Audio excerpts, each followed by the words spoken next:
She's one of our most recognised politicians, having held 18 ministerial portfolios across 4 terms in government. But after more than 2 decades, Judith Collins has announced her retirement from politics and won't be contesting her Papakura seat at the November election. The former national leader will start a new job later this year, heading the Law Commission. Political correspondent Zane Small reports. Hey Judith, it's not that bad. Raise an eyebrow to show you're glad. When my eyebrow goes up, it's a joke.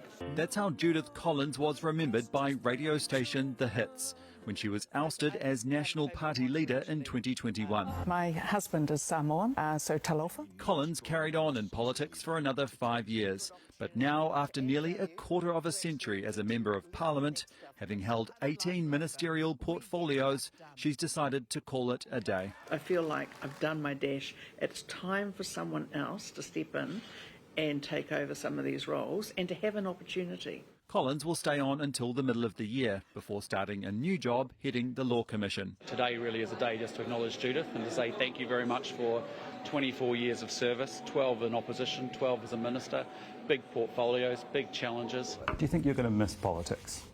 Do you know, I've had 24 years of it. I actually think, you can sort of tell, I think, over the last few years I've been trying to not to get too much into the bear pit of it. I'm sort of over it. Collins was elected in 2002 in the South Auckland electorate of Clevedon, which later became Papakura.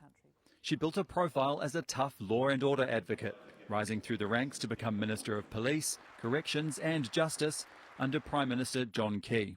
But in 2014, Collins was forced to step down. I am resigning as a minister. Over her ties to controversial blogger Cameron Slater. What a load of rubbish that was.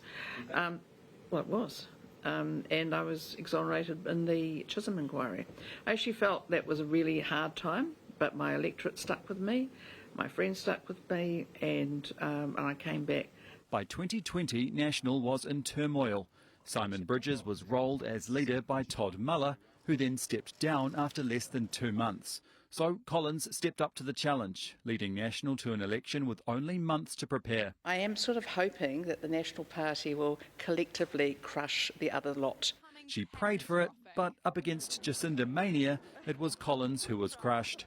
She led National to one of its worst election defeats, and less than a year later she was removed as leader after a caucus revolt, making way for Christopher Luxon. I think, sometimes you do stuff because you think that's the right thing to do, and then you think, maybe that wasn't so good. But ultimately, it's a tough environment. She didn't make it to the top job, but Collins is okay with that. Do you regret not making it to become Prime Minister? No, praise be no. Leader of the opposition is a really awful job. It's like really horrible. I think Prime Minister is really hard too. So she's bowing out of politics, satisfied with her many accomplishments.